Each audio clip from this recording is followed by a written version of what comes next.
שלום, מה שלומכם? מדבר רן חובב.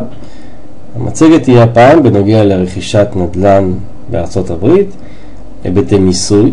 ואני קטונתי, אני לא כאן כדי לייעץ האם זה כדאי או האם זה לא כדאי, אבל אני כן חושב שכשמישהו עושה מעשה, ואני קורא את כל הפרסומים שיש לאחרונה,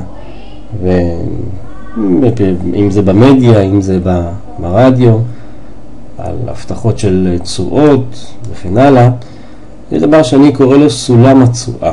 אני אסביר את זה בהמשך. זה אומר שכשאתה מצפה לקבל תשואה מסוימת, אז אתה גם צריך לדעת איזה שלבים אתה אמור לעבור כשאתה בדרך אל התשואה. זאת אומרת, אם שמתי כסף בפקם בבנק לשנה, אז אין הרבה שלבים. יש שלב אחד שקוראים לו שנה, מחכים, הריבית נמוכה, ובזה תם הסיפור. אם אני רכשתי דירה, אז כדי לקבל תשואה, אני צריך את המתווך שיהיה, את העורך דין, את הסוחר, שלא יחזרו הצ'קים, שלא יתפוצץ הבוילר, ושישלמו בזמן. אלה כל השלבים בדרך לתשואה. אז המאמר המלא, הוא נמצא באתר של רן חובב, רכישת נדל"ן בארצות הברית, היבטי מיסוי, ואנחנו בעוד רגע נעבור למצגת. ככלל, מיסוי והשקעות הם קשורים זה בזה.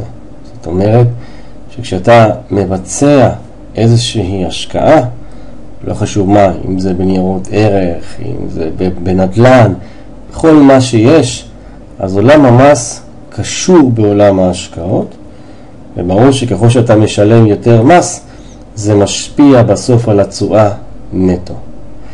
שיטת המיסוי בישראל היא פרסונלית, ואומר, תושב ישראל חייב במס על הכנסותיו שמקורם בישראל או שלא בישראל.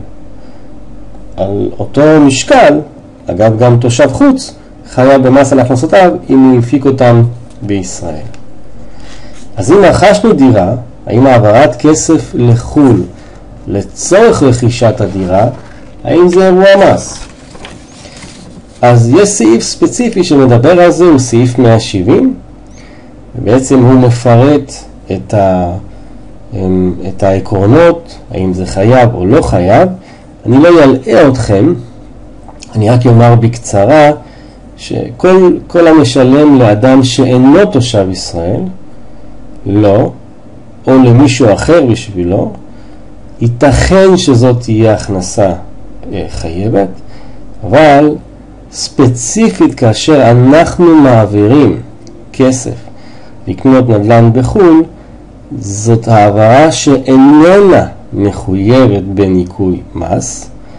מאידך, צריך לזכור שהבנקים מחויבים בניכוי מס של 25% במקור.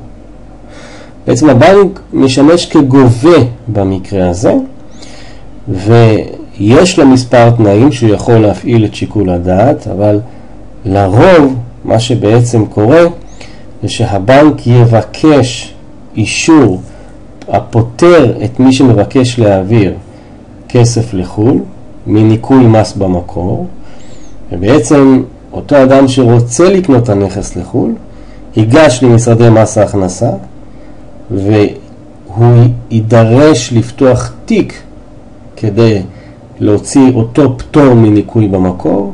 ההיגיון בזה שמס ההכנסה דורש לפתוח תיק זה כי הוא רוצה לאכוף את הדיווח על ההכנסות.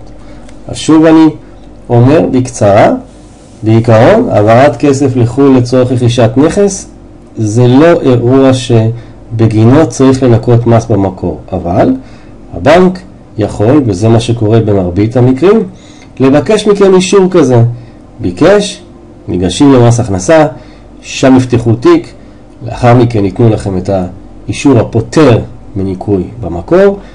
הפתיחת תיק היא כדי לראות שאתם תדווחו על ההכנסות בחו"ל. רכישת נכס בחו"ל, האם מיד חייב בדיווח בישראל?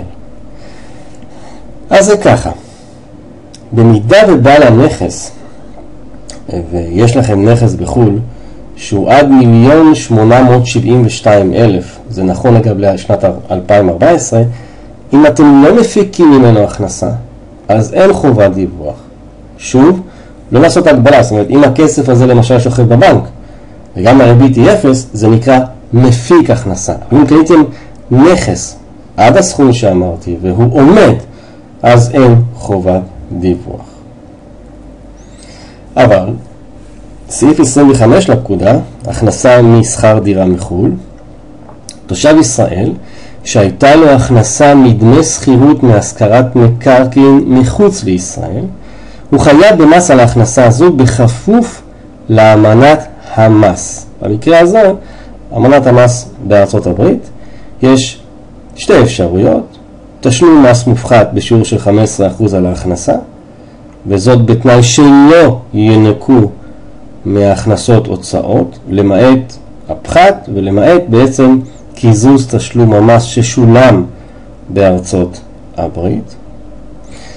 ויש מסלול של רווח והפסד, ואומר מס שולי.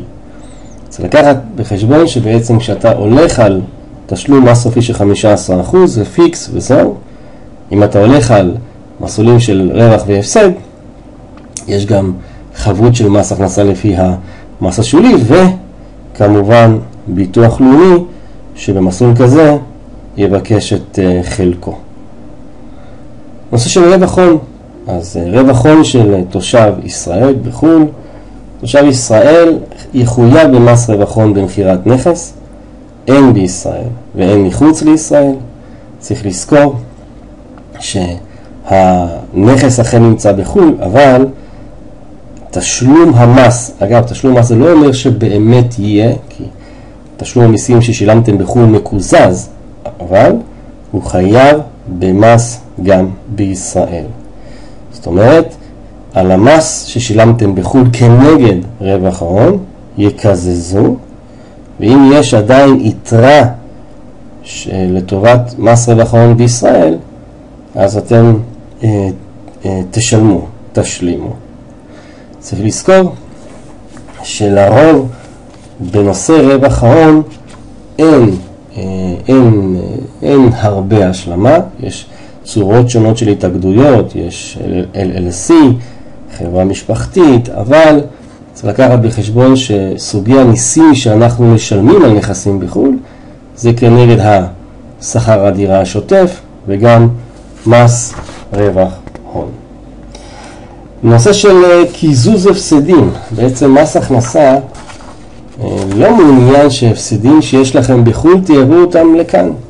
אז מה סעיף 29 לפקודת מס הכנסה? הפסדים משכר דירה יחשבו ממקור פסיבי, והם יקרו לצורך הכנסות פסיביות מחו"ל.